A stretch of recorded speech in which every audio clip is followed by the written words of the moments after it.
हम सभी के हृदय में इच्छाएं भरी हुई हैं, भौतिक इच्छाएं, और हम आए हैं काम्यवन, जहाँ पे भौतिक इच्छाओं का कोई काम नहीं होता। यहाँ पे केवल आध्यात्मिक इच्छाएं ही महत्वपूर्ण होती हैं। तो राधा मदन मोहन जी के जो विग्रह हैं, हमारी उन भौतिक इच्छाओं को आध्यात्मिक इच्छाओं में परिवर्तित करने में हमारी सहायता करते हैं। क्योंकि मदन मोहन है ना, क्यूपिड, जिनको, जैसे हम सब किस चीज से आकर्षित होते हैं, हम सब आकर्षित होते हैं कामदेव से, जिसको हम बोलते हैं लस्ट। दूसरे शब्दों में हमारी इच्छाएं जो हमारे हृदय में कूट कूट कर भरी हुई है, और ये जो कामदेव है वो ही हमारे को इन इच्छाओं के माध्यम से इस संसार में फंसाते रहते हैं। यही काम है उनका।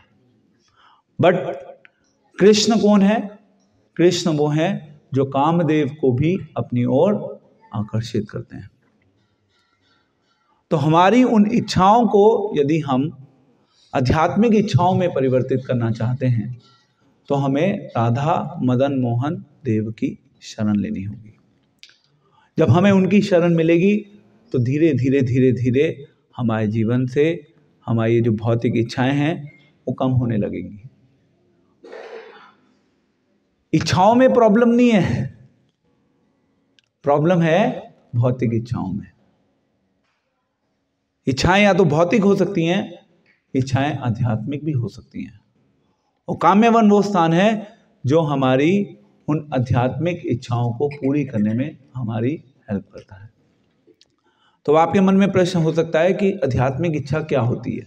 तो अभी आपने सबने आध्यात्मिक इच्छाओं की बात करी है ना। हमारे आचार्य क्या लिख रहे हैं? तादेर चरण है भक्ते सनिवास, जन्मे जन्मे करो है ही अभिलाष। सब केवल भगवान की बात कर रहे हैं। देख रहे हैं, हमारा फोकस, हमारी इच्छाओं का फोकस अभी किसके ऊपर है? भगवान के ऊपर। हमारी इच्छाओं का फोकस भगवान के भक्तों के ऊपर अभी नहीं है। ये एक बहुत बड़ा गैप है अपने आप में, क्योंकि जब तक भक्तों की कृपा नहीं होगी, जब तक भक्त सेंशन नहीं करेंगे, तब तक हम कृष्ण को नहीं समझ सकते।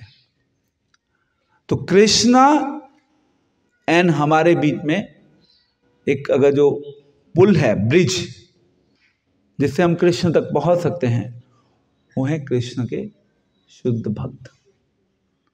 तो कृष्ण के शुद्ध भक्तों का आश्रय लेना होगा, उनकी शरण लेनी होगी। और केवल यही इच्छा होनी चाहिए कि जीवन में कुछ भी हो जाए, कृष्ण के शुद्ध भक्तों की संग, शुद्ध भक्तों का संग ना छूट जाए। सबसे घातक हमारे जीवन के लिए यही स्टेप होगा जब हमारे जीवन से भक्तों का संग छूट जाएगा। ओके, सो अब मैं थोड़ा सा आपको वृंदा देवी के बारे में बताने की कोशिश करूंगा। मुश्किल है, आई विल स्टिल ट्राई। ओम अज्ञानतिमिरान्धस्य ज्ञानांजनाशलाकया चक्षुर्मिलितं येन तस्मै श्री गुरुवे नमः। तो अभी हम जब रास्ते में आ रहे थे तो एक स्थान के लिए एक रास्ता कटा था वृंदाकुंड के लिए। वृंदाकुंड हम पहले गए थे और अभी हम आए थे वृंदा देवी के मंदिर में। तो जैसा कि वो ब्रजवासी बता रहे थे, तो जब वो तीनों विग्रहों को शिफ्ट किया जा रहा था तो वृंदा देवी को भी शिफ्ट किया जा रहा था। तीनों विग्रह शिफ्ट हो गए, बट वृंदा देवी ब्रज को छोड़कर नहीं जाना चाहती थी, क्योंकि ब्रज उनके कण कण में है, उनसे अभिन्न है, तो ब्रज को नहीं छोड़ सकती थी। तो वहाँ पर वो स्टिक हो गई। वो जो राजा थे, उस राजा के जितने भी वो उनके सिपाही थे, उन्होंने बहुत प्रयास किया वृंदा देवी को लेके जाने का, बट वृंदा देवी ब्रज छोड़कर नहीं गई। तो फिर वृंदा देवी को वहां पर स्थापित किया गया उस मंदिर में। श्रीमती राधा रानी जो हैं, राधा रानी को वृंदावनेश्वरी बनाने वाली वृंदा देवी हैं। इसी प्रकार से राधा एंड कृष्ण के बीच में जो डीलिंग्स होती हैं, जो इंटीमेट उनका संबंध है, उस संबंध को, उस मीटिंग को अरेंज करने का जितना भी कार्यभार है वो वृंदा देवी के हाथ में है। जगह को चुनना, कहाँ पे मिलन होगा, क्या क्या डेकोरेशंस के लिए अरेंजमेंट होने चाहिए, कब मिलेंगे, ये सारी व्यवस्था जो है वो वृंदा देवी के हाथ में है। उनका लक्ष्य है कि किस प्रकार से राधा कृष्ण का मिलन हो और दोनों एक दूसरे से संतुष्ट हो सकें। तो वृंदा देवी का कोई व्यक्तिगत लक्ष्य नहीं है, वो व्यक्तिगत प्रसन्नता के बारे में नहीं सोचती।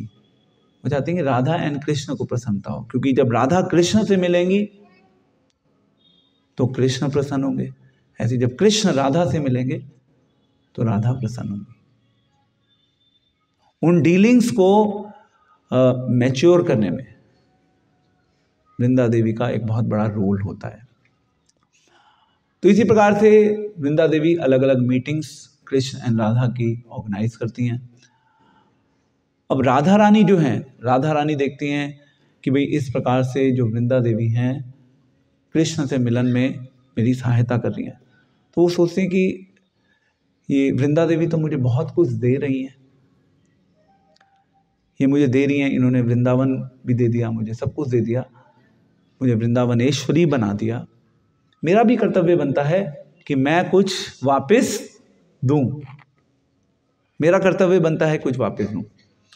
तो एक दिन श्रीमती राधा रानी ने बाकी उनकी जो क्लोज फ्रेंड्स हैं, ललिता सखी, विशाखा देवी, इन सब के साथ मिलकर एक प्लान बनाया। वो प्लान क्या है उसको हम ब्रीफली चर्चा करेंगे, बस थोड़ी सी देर।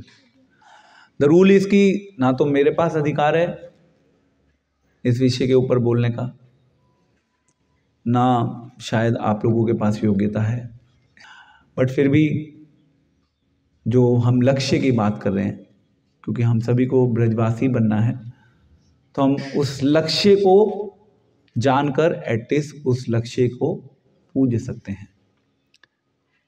हम उस लक्ष्य तक पहुंच नहीं सकते, हम उस लक्ष्य को पूज सकते हैं। तो क्या है वो? तो राधा रानी जो है वृंदा देवी को रिटर्न में कुछ देना चाहती, और उसके लिए एक प्लानिंग करी राधा रानी ने अपनी क्लोज जो उनकी सखियां हैं उनके साथ मिलकर। उन्होंने प्लान किया कि हम कुछ स्पेशल देंगे वृंदा देवी को। तो उन्होंने एक स्थान चुना और उस स्थान पर उन्होंने एक बहुत बड़ा अच्छा आसन बनाया। उस आसन पे 2 लोगों के बैठने की व्यवस्था थी।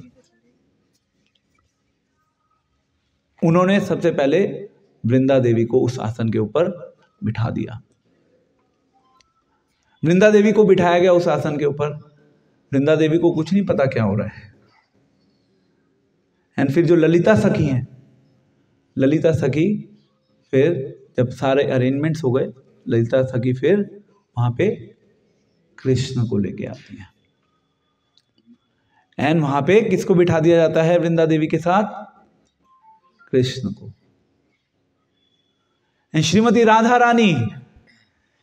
राधा रानी उन दोनों की मैरिज करवाती हैं। श्रीमती राधा रानी पर्सनली गार्लैंड देती हैं।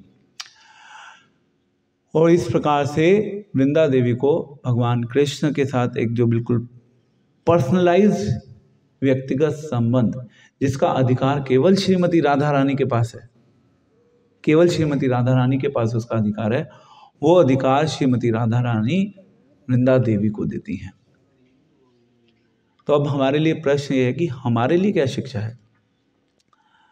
हमारे लिए सबसे महत्वपूर्ण शिक्षा ये है कि पहली चीज, हमारे पास अधिकार नहीं है। दूसरी चीज ये है कि जो श्रीमती राधा रानी का रोल है, श्रीमती राधा रानी आइडेंटिफाई करती हैं। जो अलग अलग गोपिकाएं हैं, गोपिकाओं का लक्ष्य है कि किस प्रकार से राधा एंड कृष्ण का मिलन हो। बट राधा रानी का भी एक लक्ष्य होता है। राधा रानी चाहती हैं किस प्रकार से जो क्वालिफाइड गोपीज हैं उनको भी कृष्ण का पर्सनल सानिध्य मिले, क्योंकि कृष्ण किसी से अकेले नहीं मिलते एक्सेप्ट श्रीमती राधा रानी। केवल राधा रानी है जिनसे कृष्ण अकेले मिलते हैं। तो इस प्रकार से राधा एंड कृष्ण का जो मिलन होता है, उस मिलन में अलग अलग गोपिकाएं सहायता करती हैं, और राधा रानी भी कृष्ण के प्रेम को बढ़ाने के लिए अवसर ढूंढती हैं कि किस प्रकार से इन पर्टिकुलर गोपियों को कृष्ण की व्यक्तिगत सेवा में लगाया जाए, कृष्ण के आनंद को बढ़ाने के लिए। क्योंकि राधा रानी का जीवन ही कृष्ण के आनंद को बढ़ाने के लिए हुआ है, और राधा रानी ही रिकमेंड करेंगी हमारी सेवा को कृष्ण के सामने। तो हमारा लक्ष्य है हम राधा रानी जो कि बेस्ट डिवोटी हैं, उन बेस्ट डिवोटी के थ्रू हम कृष्ण तक पहुंचे। बट हम राधा रानी को भी हम डायरेक्टली उनको रीच आउट नहीं कर सकते। हमारी योग्यता डायरेक्टली राधा रानी को रीच आउट करने की भी नहीं है। यदि हमारे पास कोई योग्यता है तो जो राधा रानी की सेवा में, देन उनके बाद फर्दर सेवा में, देन उनके बाद फर्दर सेवा में जो डिवोटीज सेवा में लगे हुए हैं, हम उन तक उनकी सेवा करें। दूसरे शब्दों में हम उनके आदेशों के अनुसार सेवा करने का प्रयास करें, तभी हम पहुंच पाएंगे कहीं कृष्ण तक। इसीलिए तो हमारे शास्त्रों का sum and substance Gaudiya Vaishnavism philosophy का है, गोपीर भर्तु पद कमल दास दासानुदास। और ये सबसे मुश्किल कार्य है। कृष्ण भावनामृत में आने के बाद जैसे जैसे हम बड़े होने लगते हैं, बड़े in terms of number of years, वैसे वैसे हम भक्तों का साथ छोड़ना शुरू कर देते हैं। फिर हमें लगने लगता है कि मैं और मेरे कृष्ण बस। हमारे अंदर कोई इच्छा होनी चाहिए कृष्ण के भक्तों के थ्रू कृष्ण की शरण लें। अब कृष्ण के भक्तों का मूड समझना होगा उसके लिए, और मूड समझना आसान नहीं है, क्योंकि हमारी प्रवृत्ति होती है कृष्ण के भक्तों में दोष ढूंढने की। हमारी टेंडेंसी बन चुकी है ना, हम संसार में भी दोष ढूंढते हैं, संबंधों में भी दोष ढूंढते हैं, और हम जल्दी we are prone to catching the faults. हमारा स्वभाव है कि हम दूसरे लोगों के जो उनकी जो गलतियां होती हैं, हम गलतियां जल्दी पकड़ते हैं, और इसीलिए हम भक्तों के साथ अपना एक अच्छा संबंध नहीं बना पाते, इसीलिए हम लोग पीछे रह जाते हैं। कहते हैं ठीक है प्रभु जी, हम केवल हरे कृष्ण महामंत्र का जप कर रहे हैं, बहुत है। स्पिरिचुअल लाइफ में प्रगति नहीं हो पाएगी, क्योंकि स्पिरिचुअल लाइफ का आधार है भक्तों की शरण। चैतन्य महाप्रभु बार बार चैतन्य चरितामृत के माध्यम से यही संदेश दे रहे हैं। अब आप कह सकते हैं कि हम काम्यवन आए हैं, तो हमारी आध्यात्मिक इच्छाओं के बारे में हमें सोचना होगा।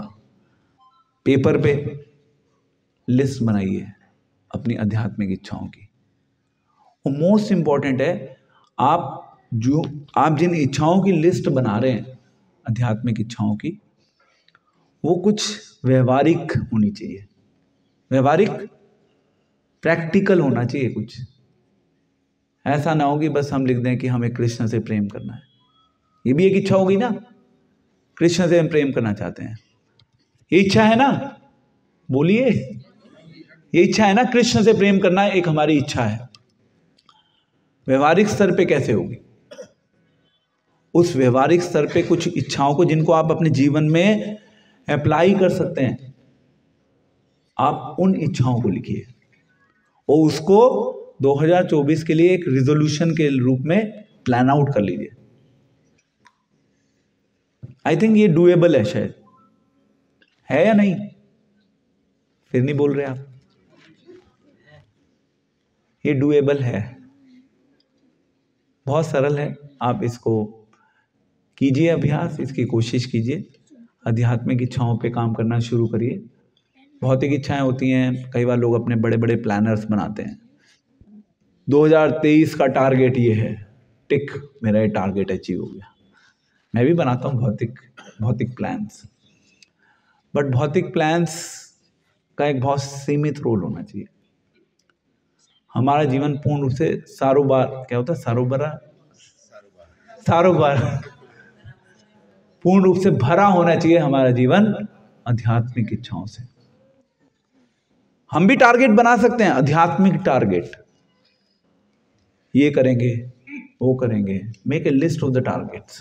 इस प्रकार से अलग अलग स्पिरिचुअल डिजायर्स आप प्लान करें, एंड वृंदा देवी हमारी सहायता करेंगी उन स्पिरिचुअल डिजायर्स को पूरा करने के लिए। इनफैक्ट पूरे भारत में वृंदा देवी की वर्शिप जो है, प्रमुख जो है, वो केवल 2 ही स्थान पे होती है। एक है वृंदा कुंड और दूसरा है ये वृंदा देवी का मंदिर। एंड धीरे धीरे धीरे जब हम आध्यात्मिक जीवन में आगे बढ़ने की कोशिश भी करते हैं तो हमें पता चलता है कि ओके, ये वृंदा देवी भी हैं, इनका भी कोई रोल है। जैसे मैं बताया था कि वृंदा देवी का ही विस्तार है तुलसी महारानी, एंड तुलसी महारानी का विवाह हुआ कृष्ण के एक्सपेंशन के रूप में नारायण के साथ। आई थिंक वो तुलसी शालिग्राम विवाह उसी को बोलते हैं शायद। वो कार्तिक के समय होता है ना, तुलसी एवं शालिग्राम विवाह। अब आप सब जानते हैं कि भगवान कृष्णा बिना तुलसी के प्रसाद ग्रहण नहीं करते, भोग नहीं लेते। तो इतना बड़ा स्थान है तुलसी महारानी का, एंड वो वृंदा देवी की ही एक का विस्तार है। तो इस प्रकार से कृष्ण जो है, कृष्ण अपनी लीला शक्ति के थ्रू अपनी लीलाओं का विस्तार करते हैं। राधा रानी है कृष्ण की आह्लादिनी शक्ति। आह्लादिनी शक्ति में जो कृष्ण को आनंद देती है, एंड जो कृष्ण है, कृष्ण अपनी लीलाओं को खुद आनंद का अनुभव करने के लिए कृष्णा अपनी लीला शक्ति के थ्रू अपना ही एक्सपेंशन करते हैं अलग अलग रूप में, और उसके थ्रू कृष्ण खुद भी उसका आस्वादन करते हैं, और कृष्ण हम सबको भी उसका आस्वादन करने का अवसर प्रदान करते हैं। तो हम सभी के पास ये अवसर अवेलेबल है। वृंदा देवी की